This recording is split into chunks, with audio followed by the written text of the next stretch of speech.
Chapter 2, the SWABS meeting. Minnow was up early. The sun was bright and the doves who lived inside the roof of Minnow's tower cooed loudly, hoping for some breakfast.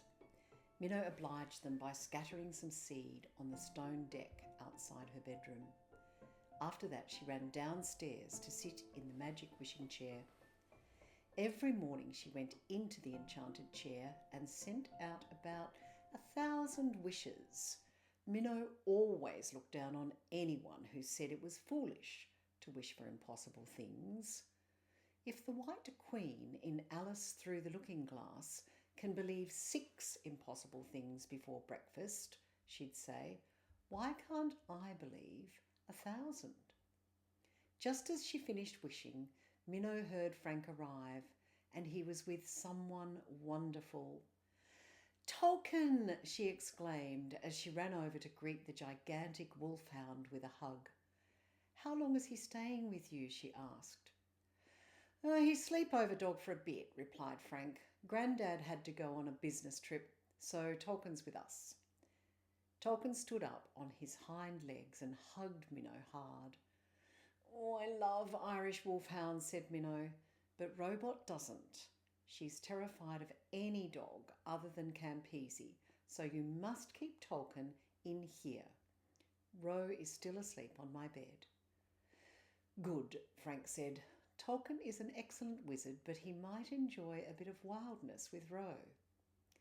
"I know," agreed Minnow, "and we can't have that because technically—" Minnow looked sternly at Tolkien, who regarded her seriously. "Technically, my dear canine friend, that would be bullying, and we know you're not a bully." Tolkien looked sheepish, as if he knew full well that he'd love to chase Robot up and down the spiral staircase all day. Frank ruffled Tolkien's fur. "You'd never frighten a little cat, would you?" he asked. Whether to agree or disagree, no one could tell. Tolkien gave a loud woof and then sat panting with a big smile. "Where is Campese?" asked Frank. "On a walk with Mum," replied Minnow. "He'll be back soon." Frank grinned. "Good," he said. "Tolkien would love to see him." "I know," agreed Minnow. "Tolkien and Campese are the best, but I'm naming our next puppy Gandalf." "Are you getting another dog?" exclaimed Frank. "No, but if we ever do," explained Minnow, "he or she will be Gandalf." "Excellent name," agreed Frank.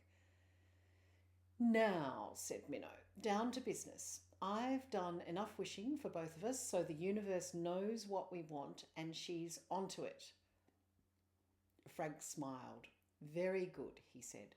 "Any breakfast?" "Of course," replied Minnow. "I not only wished for it, but I also asked Dad last night. He's going to deliver it to us." "Okay, we'll do the SWABS meeting while we eat?" asked Frank. "For sure," agreed Minnow. "Shall we play tag first?" asked Frank. Minnow's eyes gleamed with excitement as the two cousins eagerly jumped onto the blue and green beanbags behind the wishing chair and grabbed a controller each, quickly logging into the Time Again game. Tolkien joined them. "The new screen is so clear," exclaimed Frank. "I know," replied Minnow. "Best gift ever." "Okay, so here's the code I've written," said Frank, moving quickly to the source code for the game. Minnow's eyes scanned across the screen. She nodded. "Good," she said, "and here are my drawings. I've done some images for the time game and I thought we could have more time fairies. What do you think?" The smell of eggs and toast wafted towards them as Minnow's dad entered the church hall. "Now, I'm desperate to know," announced Ethan, "am I ever going to be allowed to attend a SWABS meeting?" Minnow's father looked inquisitive as he handed a plate of deliciousness to Minnow, Frank and Tolkien. Tolkien didn't wait for the conversation to end before he started scoffing into his breakfast of last night's leftovers and a big fresh bone. Dad, said Minnow firmly, you may attend special SWABS meetings only. Ethan groaned. Oh, but when will there be one? He asked. I am an honorary SWAB. You know that I'm a very secret wizard, and I'm definitely against bullies. We know, Uncle Eth, replied Frank, sounding sympathetic, but we have super secret business today. Ethan sighed. Oh, okay, but let me know if I can do anything to help. Definitely, said Minnow, as Tolkien capped off the conversation with a loud woof, as if to say, hurry up and eat so I can clean up your leftovers. After Ethan had gone, Minnow and Frank started on their eggs and toast, swapping stories as they ate. Do you know Otto and Miles? Asked Frank. The twins? Asked Minnow. With the parents lost at sea. Horrifying, said Frank with a sigh. Minnow pulled a face. They're in my science class, she added. Well, continued Frank, Ilac decided to make their lives a misery yesterday by shaming them in front of the whole class. Minnow looked annoyed. Which class? She asked. Cooking, said Frank. Ilac was there for no good reason. Miss Baker didn't look very happy about it, and the twins didn't know what poaching was in terms of cooking. They thought it meant stealing. Minnow grinned. Oh, excellent, she said. Frank laughed. It could have been good, he continued, but of course it wasn't, with Ilac sticking her nose in.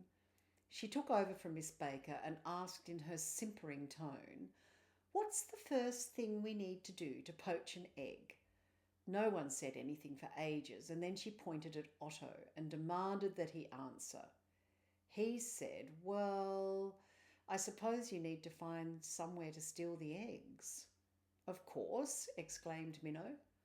And then Ilac asked Miles what he thought, added Frank, and he said, if you're going to poach them, you'd need to get into some camouflage gear so that you're not seen, and then, steal the eggs. Minnow sighed. Oh no, she said. What did the ghoul do after that? Ilac's face became all crazy, replied Frank, and then she made both boys stand on a desk in the middle of the room. What? Asked Minnow. Why? Who knows, said Frank, but she insisted that we all laugh at them and poke fun. What is wrong with her? Asked Minnow, and why didn't Miss Baker stop Ilac?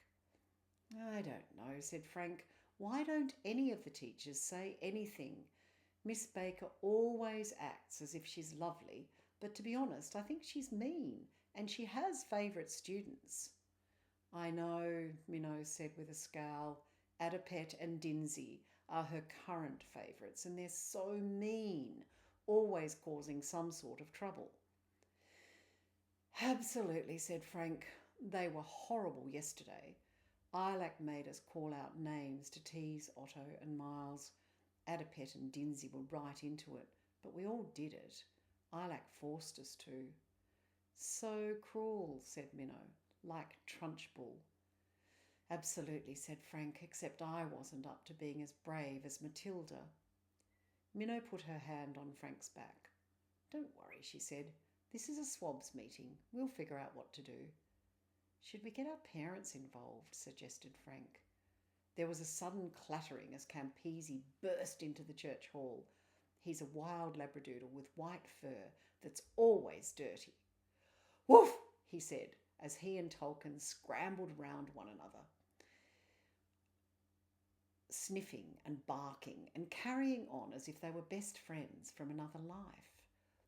Finally, Campese opened his mouth into a huge grin, wagged his tail and looked at Minnow as if to say, thank you very much. What's this talk about getting parents involved? Asked Minnow's mother, peering at Minnow and Frank. Nothing, replied Minnow. It's just that we have to do a family tree in a few weeks, but we're meant to research it without any help first. Frank stared at his cousin, impressed by her ability to quickly invent a covering story. Okay, said Edie. Let me know if you need any help. Minnow looked stern. Not yet, she replied, And right now we're having a SWABS meeting, so we need to be left alone.